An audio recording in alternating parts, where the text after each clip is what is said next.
ప్రయాగ్రాజ్లో జరుగుతున్న మహాకుంభమేళలో మౌని అమావాస్య సందర్భంగా జరిగిన తొక్కిసలాట ఘటనను దృష్టిలో ఉంచుకొని ఈసారి ప్రత్యేక ఏర్పాట్లు చేస్తోంది ఉత్తరప్రదేశ్ ప్రభుత్వం.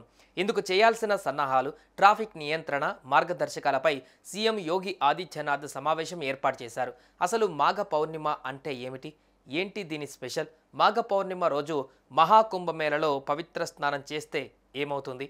కుంభమేళకు వెళ్ళలేని వాళ్ళు ఎలా చేయాలి? ప్రపంచంలో అతిపెద్ద ఆధ్యాత్మిక కార్యక్రమం ప్రయాగ్రాజ్లో జరుగుతున్న మహాకుంభమేళలో ఈ 5వ అమృత స్నానం కోసం భక్తులు దేశ విదేశాల నుంచి త్రివేణి సంగమానికి తరలి వెళ్తున్నారు.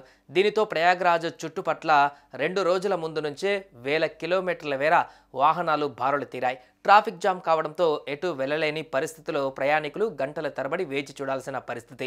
అమృత స్నానం మరీ ప్రత్యేకం కాబట్టి రద్దీ మరింత పెరిగే అవకాశం ఉంది.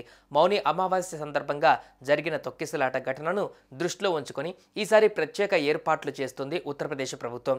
ఈసారి అలాంటి ప్రమాదాలకు తావు లేకుండా భక్తుల భద్రత కోసం తగిన సన్నాహాలు చేస్తుంది. ఈ విషయమై సీఎం యోగి ఆదిత్యనాథ్ అధికారులకు దిశానిర్దేశం చేశారు. ఏడాది పొడవునా వచ్చే 12 పౌర్ణమిలలో మాఘ పౌర్ణిమకి చాలా ఇంపార్టెన్స్ ఉంది.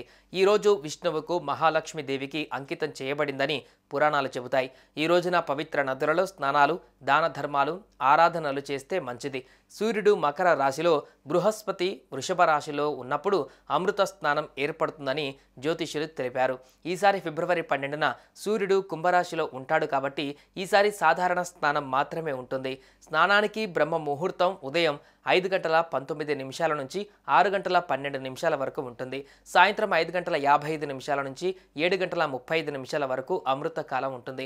ఈ రోజున సూర్యోదయానికి ముందే పవిత్ర నదులలో స్నానం చేస్తే పాపాలు నశించి మోక్షం కలుగుతుందని నమ్ముతారు. ఈ రోజున విష్ణువు, ఆంజనేయ స్వామిని పూజించడంతో పాటు చంద్రుణ్ణి పూజించి ఉపవాసం ఉండాలి. దాన ధర్మాలు చేయడం, పేదలకు అన్నం పెట్టడం, బట్టలు దానం ద్వారా పుణ్యం లభిస్తుంది. ఈ పర్వదినాన పేదలకు సహాయం చేయండి. అలాగే మీ ఇంటి చుట్టుపక్కల ఆవు ఉంటే ఆవుకు ఆహారం ఇవ్వడం మంచిది. మాఘ పౌర్ణమి రోజున మద్య, మాంసముకు దూరంగా ఉండాలి. ఎట్టి పరిస్థితుల్లో జీవహింస చేయరాదు. ఇనప వస్తువులు, నల్లని బట్టలు, వెండి, పాలు, ఉప్పు, సూదులు, కత్తెరలు వంటి పదునైన వస్తువులు బయటకు ఇవ్వకూడదు. ఇలా చేయడం వల్ల శని, చంద్రదోషాలు వస్తాయని చెప్తారు. వీలైతే వంటకాలలో ఉల్లి, వెల్లుల్లిని తీసుకోకుండా ఉండాలి. మీ భోజనం మీరే వండుకోవడానికి ప్రయత్నించండి. ఇక ఇతరులను మోసగించడం, దూషించడం, శారీరకంగా మాటలతో గాని హింసించడం వంటివి చేయకూడదు. ఇతరులను అకారణంగా నిందించకూడదు. నల్ల దుస్తువులు ధరించకూడదు. రాత్రి ఎక్కువ సమయం వరకు మేలుకొని ఉండకూడదని పండితులు చెబుతారు.